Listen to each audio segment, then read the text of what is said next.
Hello বন্ধুরা, কেমন আছো সবাই? আশা করছি ভালো আছো। তো আজকে আর একটা চমচমাটি ব্লগ নিয়ে হাজির হয়েছি। তো আজকে আমি গিয়েছিলাম গিয়ে ডাক্তার দেখাতে। তোমরা সবাই জানো যে আমি উড়িষ্যায় থাকি। তো আমি এখন চেক আপ করাচ্ছি। তো এখানে যে একটা খ্রিস্টান হাসপাতাল আছে শুধুমাত্র প্রেগনেন্সি ওমেনদের, সেখানে চেক আপ করানো হয়। তো সেখানেই আমি এখন ডাক্তারকে দেখাচ্ছি। তো সেখানে গিয়ে আমি কোনোরকম ভিডিও করতে পারিনি। তো বাকি যেটুকু করেছি সেটাই তোমাদের সাথে শেয়ার করলাম। ওখানে ভিতরে মানে তাড়াহুড়ো করে গেছি। আজকে চেক আপের ডেট ছিল না, আমার শরীর খারাপ ছিল, তার জন্য আমি চেক আপ করতে গিয়েছিলাম।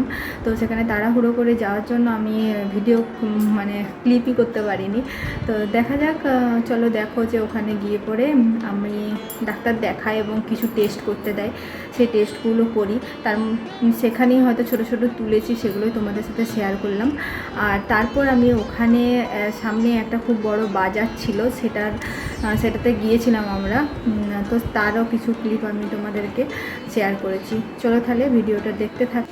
তো ওখানে যাওয়ার পর দেখো আমরা রিসেপশানে বসেছিলাম, কেননা তোমার দাদাভাই রেজিস্টার করছিল আর কি। তারপর দেখো আমার টেস্টগুলো হওয়ার পর আমার একটা হাতে দুবার করে রক্ত নিয়েছে, মানে মোট 4বার রক্ত নেওয়া হয়েছে 1 ঘন্টা ছাড়া ছাড়া। এটা মনে হয় গ্লুকোজের কিছু টেস্ট ছিল, সেটার জন্য। তো আমি তো পুরো অবস্থা আমার খারাপ হয়ে গেছিলো, একটা হাতে যদি এত বারবার ধরে রক্ত নেয়। তারপর দেখো এই যে তোমাদেরকে যে বাজারটার কথা বলছিলাম, সেখানে আমরা খাসি মাংসর খোঁজে এসেছিলাম আর কি। তো দেখলাম যে না, এখানে ভালোই মাংস পাওয়া যাচ্ছে। এখানে জানো তো যে সেই রাম ছাগল হয় না, যেটা মানে একদম আমার খেতে ভালো লাগে না, এত গন্ধ হয় না, তার জন্য খাই না ওই ছাগলটা। তো এখানে দেখলাম যে না, খাসি মাংসই আছে, তার জন্য নিতে এসেছিলাম। আর মাছ প্রচুর রকমের, বিভিন্ন ধরনের মাছ এই বাজারটার মধ্যে আছে। তো এখানে আমরা মাছ সেরকম কিছু নিইনি, কারণ আমাদের ফ্রিজটা বিক্রি করে দিয়ে হয়েছিল। তো একদিনে অত নিলে হয়তো নষ্ট হয়ে যাবে, ওই জন্য নেইনি। তো তারপর এখান থেকে গ্রসারির কিছু জিনিস কিনে আমরা বাজারটা থেকে বেরিয়ে যাই। তবে বাজারটা ঘুরে কিন্তু আমার বেশ ভালো লাগলো। এখানে এসে এত বড় বাজার আমি এই প্রথমবারই দেখলাম। তারপর আমি এখানে যতবারই আসি আমি লক্ষ্য করি যে এখানের মানুষজন এই ঠেলার মধ্যে কী যেন খায়, আমি বুঝতেই পারি না যে এত ভিড় কিসের জন্য হয়। তারপর তোমার দাদাভাইকে বললাম আমিও খাবো। তারপর যেয়ে দেখলাম যে এখানে দই বড়া, এটা হচ্ছে দই বড়া, এরকমভাবে দেওয়া হয়। আমাদের ওদিকে সচরাচর ছোলা বাটরা আরও যে খাবার জিনিসগুলো পাওয়া যায়, এখানে কিন্তু ইডলি, ধোসা, দই বড়া এইসব খাবারগুলো। আর আমি তো জানোই যে সাউথের খাবার খেতে ভীষণ পছন্দ করি। খাচ্ছিলাম আর তোমার দাদার কাছে বোকানি খাচ্ছিলাম তোমাদের। তারপর দেখো বাড়ি চলে আসি। তো এসে দেখি এরকম প্রচণ্ড মেঘ করেছে।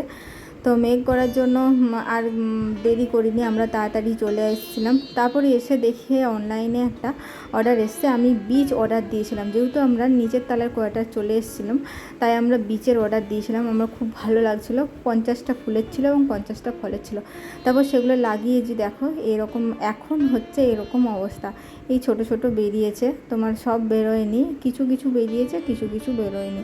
এখন যদিও বা এখানে জল হয়নি, প্রচণ্ড রোদ্দুর, এই জন্য গাছগুলো হয়তো সব বেরোতে পারলো না। তো যাই হোক, বর্ষা পড়লে আবার লাগাবো। কিছু লাগিয়েছিলাম, তো ভালো লাগলো, জাস্ট নিচে কোয়ার্টার পেলাম বলেই লাগালাম, না হলে ওপরে তো আর লাগানো যায় না। যাই হোক, ভিডিওটা এত পর্যন্তই। ভালো লাগলে অবশ্যই লাইক, শেয়ার, সাবস্ক্রাইব করো। আর তোমাদেরকে এতটা ভিডিও দেখার জন্য অবশ্যই ধন্যবাদ।